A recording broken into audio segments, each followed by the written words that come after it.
Okay, I don't know who needs to hear this, but your thoughts create your reality. Your emotions create your reality.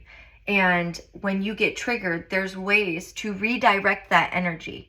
All right. So for me, when my abandonment wound gets triggered, I used to latch on for dear life. I would latch on to that person and beg them and do everything in my power to make sure that they didn't leave my life.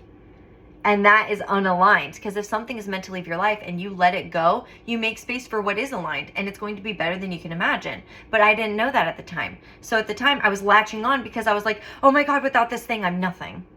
All right. So for me, it was without my friends or without my lover, I'm nothing, because this is what I poured all my energy into. And the other day, my abandonment wound got triggered.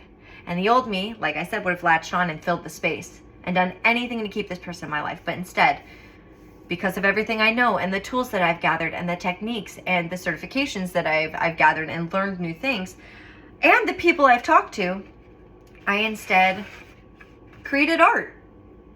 Not for anybody else, just to redirect the energy.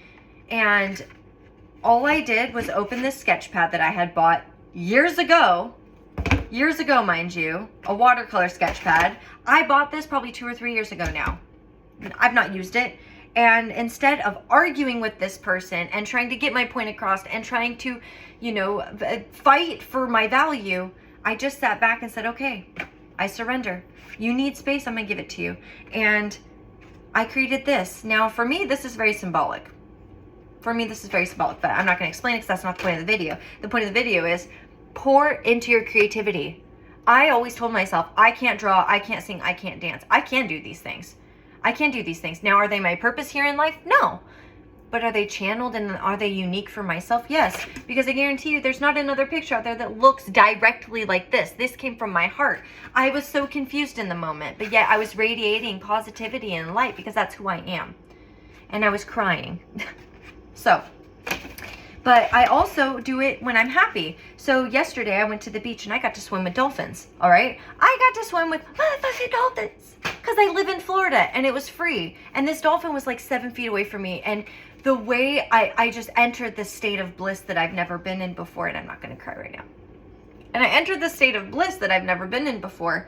And I ended up floating in the water afterwards. And I just floated in the water and I had my eyes closed. And I just felt so free. Like all I heard was the waves crashing against the shore. Like I was lost in this blissful moment. And all of a sudden this vision came into my head. And I was like, okay, I'm going to go paint that. And I've never done that before. But I had ironically taken my sketch pad just in case. And this was the vision that came into my mind. Now, this doesn't have to mean anything to you, but to me, the fact that I can get my visions down on paper, my channeled imagery down on paper for me was amazing, because I told myself for years that I can't do that. And now I look at this and I'm like, I can do it. I'm just not doing it in the way that I've seen everybody else do it. So don't tell yourself these things, because these limiting beliefs are what's keeping you small. These limiting beliefs, they're what is keeping you confined in this idea of who you're supposed to be instead of blossoming into who you are. You are a creative. You are a channeler. You are unique. You do have gifts. You do have a life purpose. Stop letting these limiting beliefs keep you small and keep you from finding these things. I promise you, once you let go of these limiting beliefs, your life will blossom. I love you.